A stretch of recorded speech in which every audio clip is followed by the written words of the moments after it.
Hello again everyone, Glenn Desmond, Far North Queensland Organiser for the Services Union. To conclude this series of videos on matters affecting local government employees, I'll share with you today some information stemming from the recent change of state government, an event that has a massive bearing on your EB process.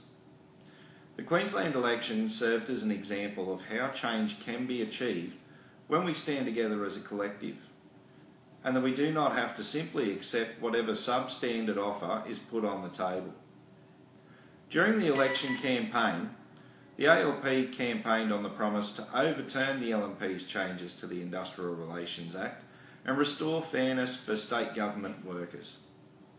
As a follow-up to the campaigning by our members on the ground, our State Secretary, Neil Henderson, has been liaising closely with the Industrial Relations Minister's staff and advising the best way to proceed in getting the changes overturned. Make no mistake, this is not some pipe dream election promise. The changes we seek will take some time to go through the parliamentary process, but the ball is well and truly rolling on these changes. Councils are well aware of this, and some are aggressively seeking to get agreements done as quickly as possible before the IR changes can be overturned. Some councils have threatened various courses of action in order to get their employees to meekly accept what is being taken away from them. In these types of cases, it needs to be made absolutely clear that an employer cannot take an agreement to the Commission for Arbitration just because they may not be getting their own way. If negotiating under the Act, both parties, including the employer, is obligated to negotiate in good faith.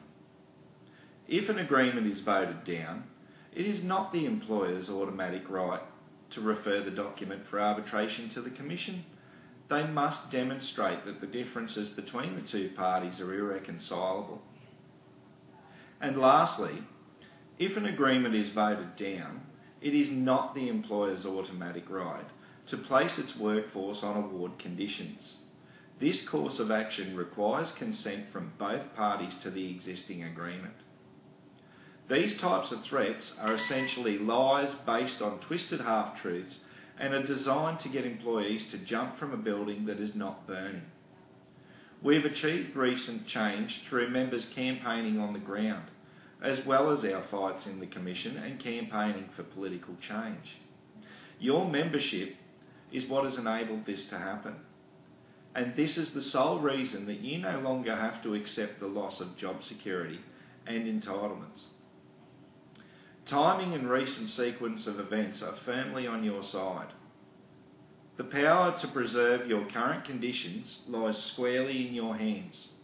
All you need to do is stand your ground. Again, we ask you and your colleagues to sign our pledge to maintain your working conditions.